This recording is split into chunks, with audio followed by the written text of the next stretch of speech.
Hi guys, welcome to another COVID edition of Tables, Athers and Chairs.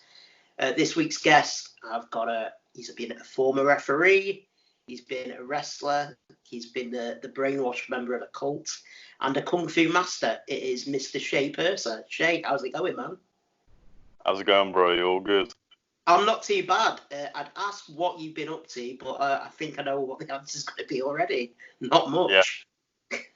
PlayStation, working out and watching wrestling, the same as probably 90% of the other wrestlers in the UK at the moment. How did you get into wrestling as a kid? Right. My story is quite unique. So I grew up next to a wrestling venue, like literally 2 doors up from me.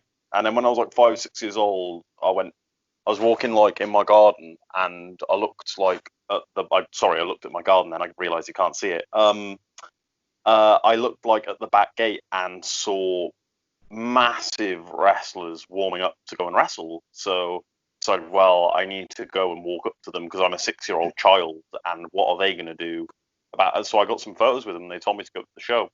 So I went, watched it. I don't remember this, but Joel Allen told me since apparently Finn Balor and Zack Sabre Jr. were on that show. Oh, wow. Like, I don't have a memory of it, obviously, because they were just wrestlers to me. I kept going to shows, like, I'm pretty sure I saw Mike Bird when I was like 6. I kept going to shows from there, and that was my main thing though. I never watched WWE growing up, because I thought it was fake, and I thought that was real for some reason. I just like that was, I don't know why. When I saw it in person, I had a disconnect. And then like when I was like 9 or 10, I remember Googling, because I was like, this kind of wrestling must exist in America as well. I was like, it can't just be WWE and TNA, because I knew TNA because it was on Challenge. So I think one day I Googled American wrestling in community centres, or it was something like that, and I found PWG and started watching that as well. And then I think when I started watching PWG, I realised WWE wasn't fake, because like you had Human Tornado doing invincible dick spots, so I was like, it's all fake, but I'm going to enjoy it anyway. You didn't really watch WWE or WCW for that matter. Who would you say that the first real characters that you became a fan of or gravitated towards? First wrestler I remember and being like, I like this wrestling is the first one where I went, you are sick. I want to watch everything you do. He's feuding with Chris Hero and he's PWG World Champion. Remember, because I'd always find the MVs and they do like something called PWG recaps that would explain the storylines. So I'd watch them and go, okay, sick. And then outside of that, the first 3 wrestlers I gravitated towards were Christian, R-Truth, and Zack Ryder, which is just the most mid-card bollocks thing you've ever heard in your life. But I've loved them, man. Like, Zack Ryder, I remember from his YouTube show. So I was about 11 or 12 when that came out. Christian, I watched in TNA and knew him because I think one of my close friends was a massive fan of Edge and Christian, but hated the Hardys. So, and I never liked Edge. I liked Edge, but not as much as Christian. And then R-Truth, I just loved his entrance. I remember I'd always watch it when I was like, we always used to get WWE Superstars for free once a month on a channel. I can't remember which one. And I'd watch, I remember a main event of one Superstars was R-Truth versus John Morrison. I was like, this is the sickest thing of all time. I've watched it back since. It's okay, but I remember at the time I was like, this is great. This is like wrestling and cinema at the same time. I was so sick. That match specifically that I just mentioned, I went, this is what I want to. I was like, this sounds cool. This is something I want to do. Then watching like PWG MVs, none of them looked like big wrestlers. Like the Human Tornado was tall, but he was dead skinny. Hero was tall but dead skinny. Then you had like, they weren't like the most people of all time. So I was like, okay, there's normal look, because I was a very skinny child. I was like, there's normal looking people who wrestle. That's interesting. Then I watched that match and I was like, oh, wrestling can be really cool and really innovative and creative. And then I went on to watch more like, I watched heaps of Chikara when I was like 12 and 13. I was like, oh, people actually look like this. This is cool. And then I remember the day that I wanted to start training came incredibly randomly. I was walking through Cardiff, and there's this like little park opposite a museum. It's quite a big little park. It's quite a big park. And I remember looking to my left and just seeing a circle of people in like burgundy hoodies, and they were doing like one of them was doing an octopus stretch, and the closer I got, they had like this white belt, and I was like, this is weird. I was like, is this the backyarding I've been told about? It wasn't. It turns out it was the Attack 24/7 title changes, and it was Chris Brooks had Tyler Bate in an octopus stretch and made him tap out. And if you go on the Attack Facebook page and go back to like 2013, you can see a photo of Tyler holding the 24/7 championship. And I think Pete came up to me and asked me to sit on a bench next to him, so it just looked like he was doing it in front of random people. And then they told me to come to the show later. I did, and I asked Mark Andrews where to start training, and that's how I decided that I wanted to be a wrestler. Wow, that's like proper fate. It was proper, like, weird as well. Like, I remember I was walking, because I don't live that far away from the city centre of Cardiff. I was walking through, and I went, this is mad. I also found one of the flyers on my way home as well, so I knew exactly where it was, and it, all, of course, was in the community centre next door to where I live. So I couldn't have worked out any better. I started training in the February of 2014. I would have been 14 years old, under Mike Bird and Mark Andrews at Dragon Pro. I was there for about 9 months. I would say there. I was still there.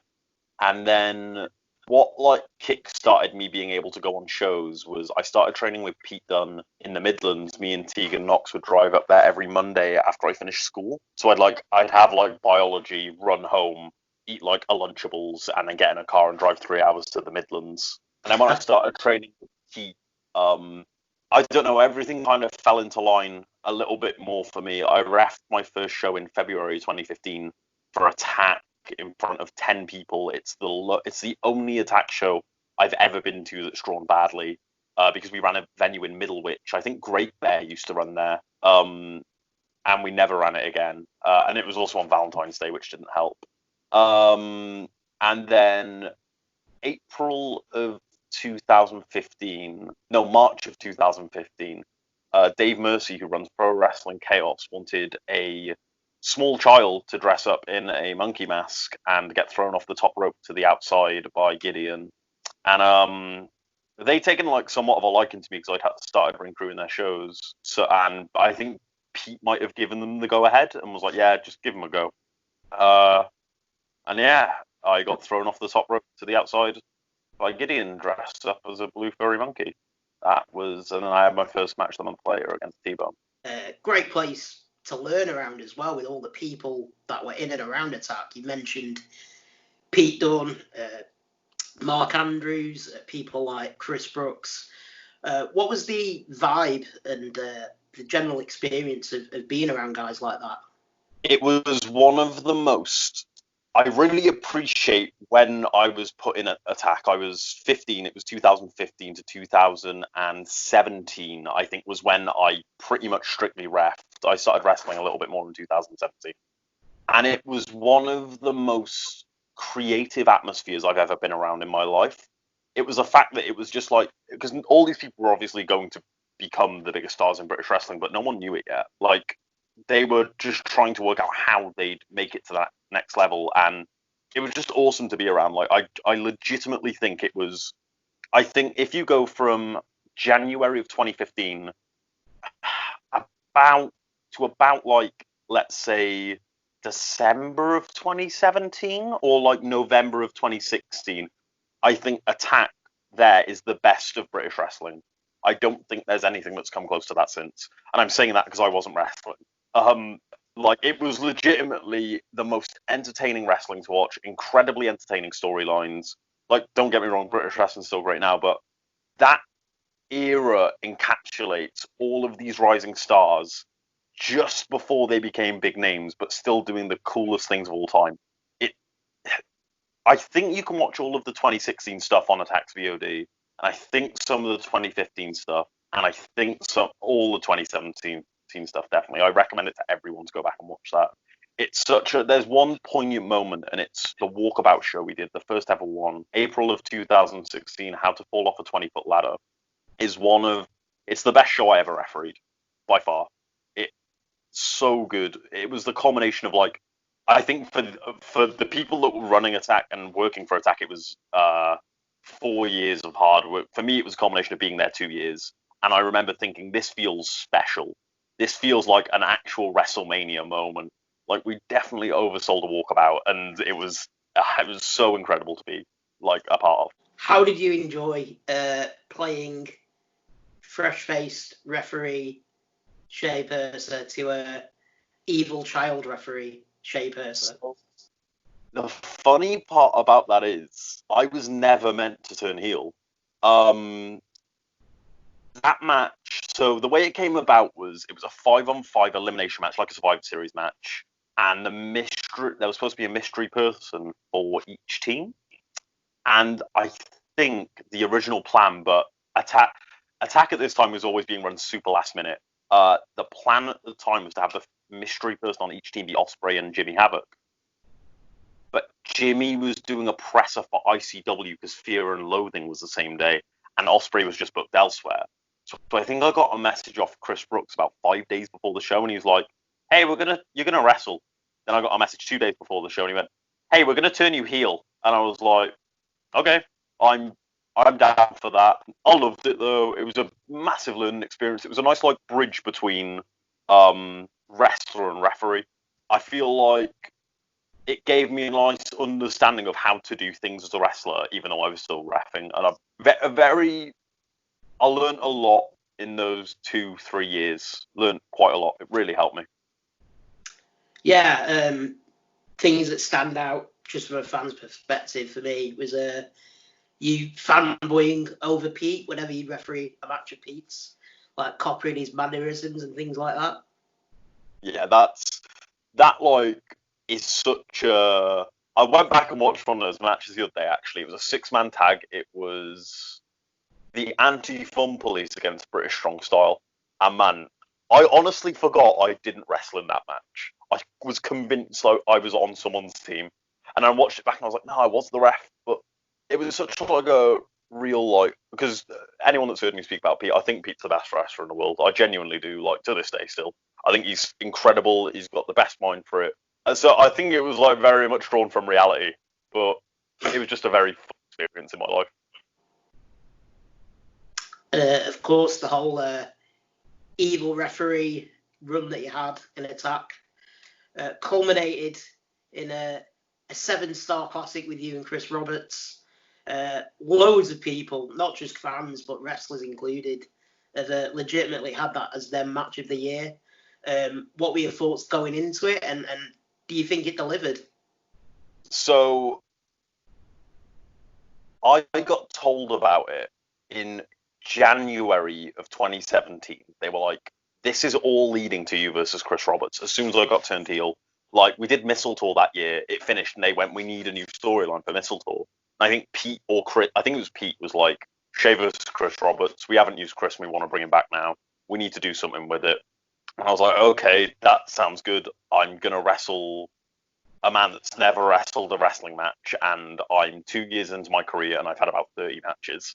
That's what I was thinking at the time. I was like, this can't go well, no way. The closer we got to the date, and the more I was wrestling on Attack shows, the more I felt like, okay, this is going to be something special. The more that I spoke to Chris about it, because I don't think me and Chris got along that well beforehand. I love Chris to death now, but we never did shows together. Like, because he was doing RevPro at the time, Progress, and like shows that I would just never be around. And on the flip side, I kind of took all of his bookings that he was no longer doing, like Attack and Fight Club.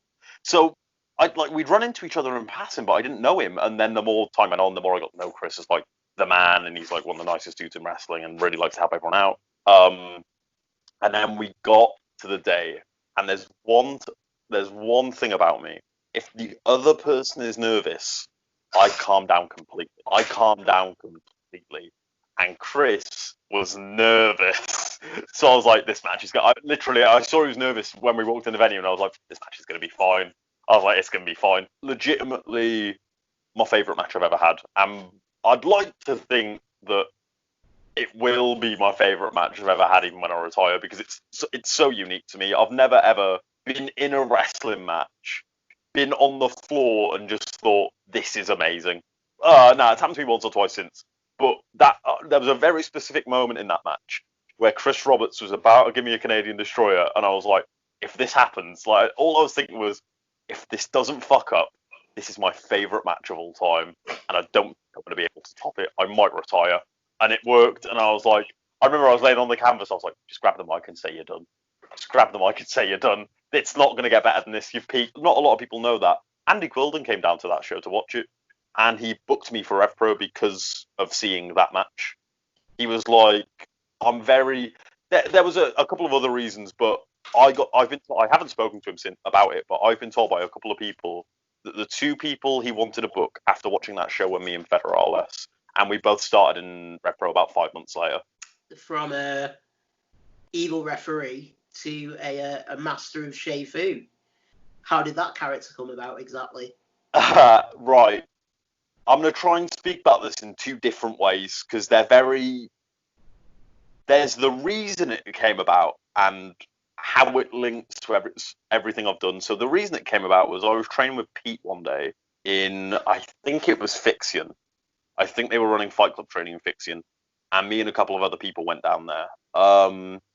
And I don't know if wrestling fans have noticed this, but sometimes I just switch off from the world and stare at stare into a blank space, kind of like this. So I was doing it in training, I don't know what I was thinking about, and Pete went, "What the fuck are you doing?" And I was like, "I don't know." I'm just staring at the floor. You should do that. He's like, "That should be like a thing." And then I'd run a couple of shine drills already, and he went, "And you wrestle like something that Pete always told me was I wrestle really weirdly, but I shouldn't change it." He said you just move like a fucking weirdo. Just don't change it. Just keep moving like that. And I was like, okay, I won't. I don't know how to change it, so that's good. And he went, it's like you've got your own martial art.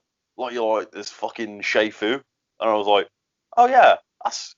And he went, you should run a shine spot and do he went, have you seen Enter the Dragon? I was like, yeah. He went, do stuff from that. And I did it. And he went, this works. And I was like, oh yeah, I guess it does. And then he was like, okay, now try and. He went, oh yeah, now do the stare as well. Do an amateur wrestling spin on someone's back and just stare at where the audience would be. And I did it. And he's like, this is gold. He went, try and get someone to book it. When I came back to Attack as a babyface, me and Pete had a tag match against Drew Parker and LK Messinger. And we got the venue and Pete went, you're going to be Shay Fu today.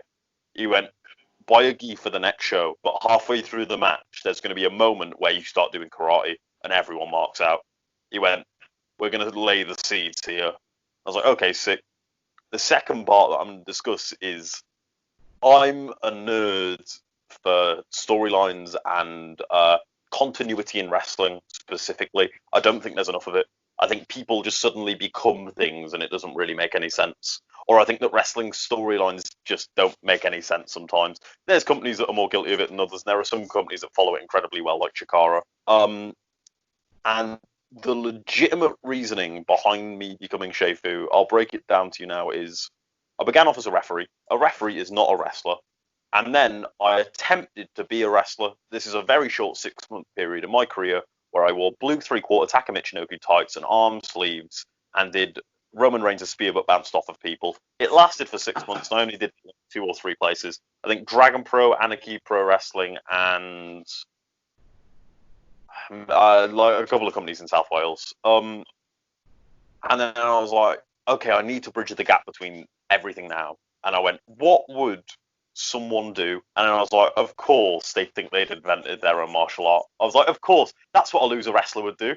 You'd think, I was watching, I think it's The Ultimate Fighter, and there was this not terrible, but a fighter that thought he'd invented his own form of martial art and got his arse handed to him. And I was like, yeah, I want to do that, except good. I remember I was thinking, I want to do that, except it does work. And that's kind of like the thematic life of Shay Purser as a wrestler. That's the way I think of it, at least. It's a great character. Do you see it working in other places as well as Attack? Because Attack is very much its own universe, isn't it? Absolutely. This is like a discussion I've had with a few people. I do, because one thing that I pride myself on is, again, storyline continuity and wrestling continuity. Everyone's seen, or if they haven't seen it, everyone knows what fucking Crouching Tiger, Hidden Dragon is. Everyone knows what martial arts is. So you can translate it as a baseline of this man does martial arts. This man is a kung fu master. Well, I did a 9-man and 1/10 scramble at Wrestling Revolver in America back in July, and no one knew who I was. No one knew what Shay Fu was, but everyone, when I got in the ring, went sweep the leg.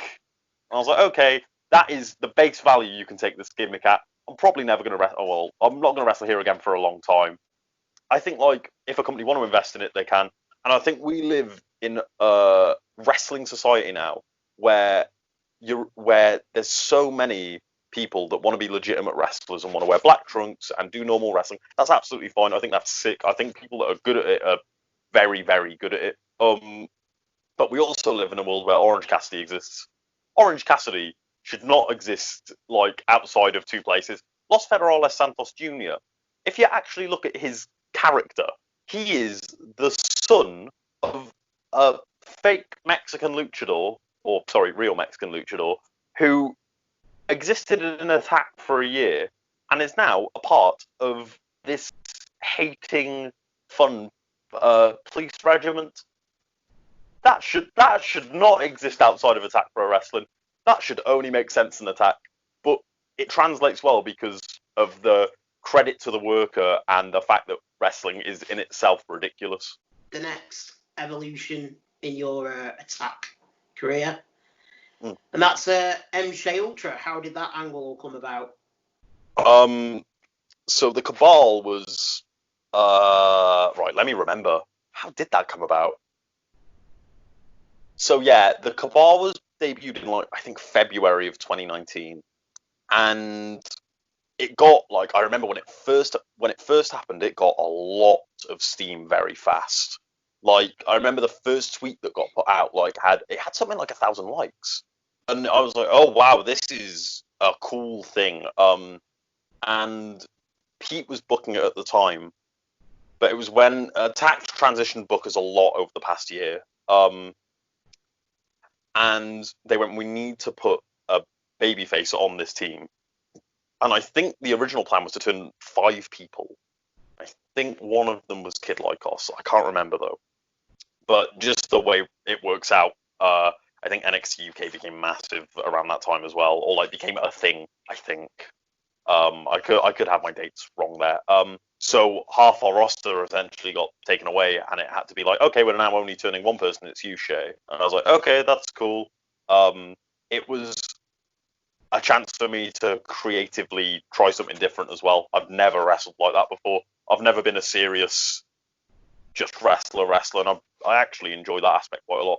Although you probably wouldn't believe it by seeing my body of work. And it came about from that, and yeah, that's about it. Like, it definitely changed directions a few times, and then it ended up just being me.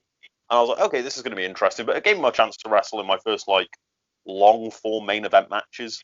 Like I'd never had, apart from the Roberts match, I don't think I'd ever had a main event go more than 20 minutes. I think during that time period was where you sadly got that pretty bad injury. Do you mind talking about that? Yeah. So the more I think about this injury, the more I think it was kind of a long time coming. So I got back from America. Before I went to America, I was super not motivated. As in, I remember there was a match specifically just before I went. It's actually the day before I left, and I thought I was going to quit. I was like, it was a match where I won the Attack belt, and I won the Attack belt. But before Damo came out, I remember just thinking, I'll win the belt, come back from America, lose the belt, and quit. I was like, I don't feel like I can keep up with people anymore. I was like, I don't know. I just didn't like quite a bad mindset. I went to America and it completely changed me. I was probably the most motivated I've ever been. Like I was like, fuck whatever I was thinking before I left. This is what I want to do. I was like, I was in a really weird groove with like other things outside of wrestling. This is now what I want to do. This is what I want to do in my life. There's a reason I started wrestling, and America reminded me of it, and it's the sickest thing of all time. And then I had a match in September, and I got a mild concussion, and I ignored it. I then wrestled again. I definitely didn't help myself and hurt myself quite badly. I was like, I'm fine. At the time, I also had a perforated eardrum, and I was like, and then it was a 6-man tag against Morden Hype in London, and they gave me a triple super kick, and I don't blame any of those boys for it. Like, they're sick. They're honest. They are honestly 3 of the nicest guys and really easy to wrestle. But I think just a mix of a couple of mild concussions and an unfortunate situation where I got hit a little bit too hard and I collapsed to the canvas and I get pinned, but the way I got knocked out, my head hit the canvas and like crunched up like this. So as they rolled me to pin me, my shoulder was up and the ref called it. You can hear Eddie Dennis and Davis on commentary just go, he's knocked out. And Eddie leaves commentary. They come and get me and roll me out the ring. Tom Scarborough as well looked after me incredibly well. Really, really appreciate that. I think as a former referee, good referees are really important. That's a perfect example of it. Because I could have been much worse off if he just let that match carry on. In my head though, it goes triple super kick. I blink and I'm backstage and I'm looking at Trent Seven. It is the scariest thing that's ever happened to me. Not scary, weird. It legitimately felt like I blinked and I was backstage. It was so weird. I then went to A&E. All credit to him, Jim Lee, the unsung hero of British wrestling, and more specifically Attack Pro Wrestling. One of the nicest dudes and legitimately one of the most motivated dudes in wrestling for like wanting to make a company better. He's been a driving force for Attack for years. Waited in A&E with me for about 7 hours and then let me stay at his. And then took me to the train station in the morning so I could go home. And the injury itself, sorry, I didn't tell you. It was a concussion and I broke my hand in 3 places. Which, for your other job at Fight Club Pro as a referee, not exactly the best injury to pick up. Oh! I completely forgot to say, the worst part of that was I was meant to referee the Ring of Honor tour 2 weeks after that. And I messaged Roberts, because even though he was done with Ring of Honor at the time, he was the one that got me the deal. And I had no contacts. And I went, hey, man, I'm pretty sure you know this already, but I'm not going to be able to do the tour anymore. And I like to believe everything happens for a reason in wrestling. Like, everything in my career that's happened to me, I've learned from. And I'm yet to really see what has benefited me from this, but I'm sure there was some reason for it. It's sadly I had to miss out on that. And yeah, I think after the handbrake, I haven't ref for Fight Club since, but that's been something that's been in the works for a little while. Like, I've been wanting to stop refereeing for a while, and that was just kind of, maybe that was the reason for the handbrake. I'm now no longer a referee anywhere. Fight Club Pro, where you're involved in many a top storyline, usually at the butt of attacks from Chris Brooks. How did you enjoy your time at Fight Club Pro? Yeah, still one of my favourite places to work. Like, although I'm now back, now I'm on commentary, which is something that I've wanted to try for a little while. Like, anyone that'll tell you I'm a wrestling nerd, like, legitimately, I love to. If I see something, I want to know what it is, and I want to know what it's called, and I want to know where it originated, and I want to know everything about it. So that's the reason for the commentary job. Fight Club was a massive, massive chance to learn from legitimately the best wrestlers in the world. Being in the ring and being able to see how these people work and why they do what they do and pick their brains is insane to me. The fact that I got to run high spots with Jack Evans during a Will Ospreay match is something 10-year-old Shay loading PWG on his shitty little computer. It's legitimately a thing of dreams, and that's mental to me. They've given me some unreal opportunities. I got to wrestle people that I watched growing up, and that's insane, and work with people and referee people I watched growing up. It's mental. The guys that were, I've said it before, and I'm sure I've tweeted it, but I legitimately think Fight Club are the best independent wrestling company in the world. You've got people like Eddie Dennis, Mark Andrews, Flash Morgan Webster, Mike Bird. There's a lot of talent in Wales at the minute. Drew Parker, now obviously killing it in Japan. What kind of state do you think that the Welsh wrestling community is in at the minute? I think Welsh wrestling is an incredibly unique thing to every other scene in the United Kingdom. The way I've always looked at, there's subcategories in British wrestling. Like, you have specifically the London scene, You have specifically the northern scene. You have the Scottish scene. It's not British, but you have the Irish scene, but a lot of them wrestle over here anyway. Yeah. Then you have the Midlands. You have so many other areas, and Wales is a very unique one that I don't think Welsh wrestling, company-wise, has ever really had an identity. I think it's produced superb wrestlers, but there's never been one wrestling company where you go, oh, this represents Wales. In fact, there is, and it's Attack. But there's not, for the amount of wrestlers there are here, there isn't actually that many wrestling promotions. There's this weird underground scene of Welsh wrestling where people are learning how to wrestle, but there's not much that gives them that exposure outside of Attack. There's not much that gives them that platform to go somewhere else.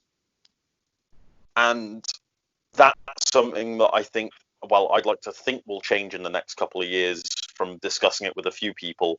I think there's a great sense of wrestling identity in Wales, but there's nothing going on at the moment outside of Attack that gives people something else to do. And that's kind of disappointing because, you look at a London scene where they have Battle Pro Wrestling Soul, Progress itself. Even like I count Riptide as part of that because if you look at their roster, it's a lot of London wrestlers. Then you go up to the Midlands and the North, and you have amazing promotions like Tidal, TNT, just this great affirmity of wrestling promotions that really give people platforms. Sorry, I'm a little bit gassy. I'm drinking Fanta Grape. And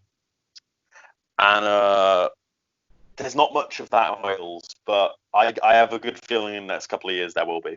Is there anything that you want to plug? Big Cartel, anything like that? Social medias? I've got a big cartel, but I'm not really selling anything at the moment because of COVID. I'm very aware of people's financial situations, and I'm not a wrestler who's dependent on money at the moment. I'm also a university student, and I think more people need money more than me, if I'm being honest. Social medias, yeah, at SP Purser on Twitter and Instagram. Oh, that's it. Well, thanks for joining us on our table, Athers and Chairs, and hopefully it won't be too long before we get to see you in a ring again. Hopefully, man. Take care. And you, bro.